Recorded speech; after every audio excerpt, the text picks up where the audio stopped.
বিগত এরশাদের আমল থেকে ব্রিজের নিচের এই ছোট ঝুপড়িতে বসবাস লোকমান আলীর। 2 মেয়ে নাতিসহ পরিবারের 5 সদস্যের আশ্রয় হয়েছে এই ছোট ঝুপড়িতে। একবার ভাঙে একবার থাকে, একবার ভাঙে একবার থাকে, ওরা ভাঙে যায় আবার উঠে। স্টুডেন্ট কিছু জানে এখানকার বোর্ডার, এখানকার সব কিছু, অথচ এলাকার মানুষ আমরা কিছু। গল্পটা শুধু লোকমান আলীর নয়, ব্যস্ততম এই নগরীর ঘরহীন মানুষগুলোর। তাদের মধ্যে কেউ দিনমজুর, আবার কেউ বা ভাঙ্গারি কুড়িয়ে বেড়ান। বাংলাদেশ পরিসংখ্যান ব্যুরোর সর্বশেষ বস্তি শুমারির তথ্য অনুযায়ী চট্টগ্রাম শহরে 2215টি বস্তি আছে, যেখানে বাস করেন প্রায় 14 লাখ মানুষ।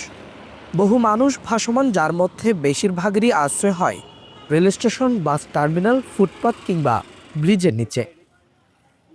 অনেকজন অনেক কিছু নিয়ে গেছে, কিন্তু আমরা কোনো সাহায্য সহায়তা পাইনি এবং দিতেও চাই না। আমরা বাসায় কাজ করি, কেউ কাগজ টোকায়, কেউ গার্মেন্টসে চাকরি করে। আমাকে কি দেয়?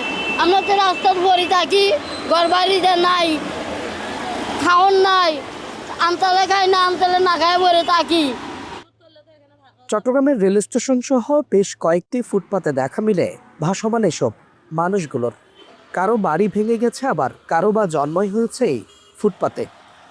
তাদের অধিকাংশেরই জাতীয় পরিচয়পত্র থাকলেও বঞ্চিত আর্থিক বা অন্যান্য সামাজিক সুবিধাগুলো থেকে।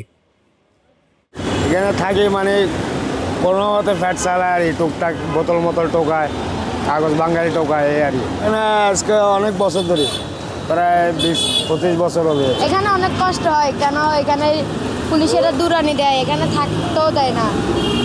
একবার মাঠের থেকে দূরানি দিলে এখানে আসতো, এখান থেকে দূরানি দিলে রাস্তাতে যেতে হয়। গবেষণা বলছে, প্রাকৃতিক দুর্যোগ ও অর্থনৈতিক সংকটে নিজেদের ভিটামাটি হারিয়ে বহু মানুষ গ্রাম ছেড়ে শহরে স্থানান্তরিত হয়। এদের কেউ কেউ যুক্ত আছেন রিক্সা চালক পেশায়, দিনমজুর, আবার কেউ বা ভিক্ষাবৃত্তিতে। বিভিন্ন প্রতিকূল পরিবেশে, ঝড় বৃষ্টি সবকিছুতে তাদের ঠাঁই হয় খোলা আকাশের নিচে। খাবারেও নেই নিশ্চয়তা।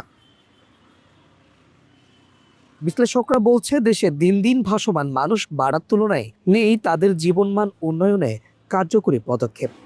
ফলে এসব মানুষের মধ্যে কিছু অংশ জড়িয়ে পড়ছে চুরি, ডাকাতি, ছিনতাই সহ নানান অপরাধে। সাদাত হুসাইন, বাংলাদেশ টাইমস, চট্টগ্রাম।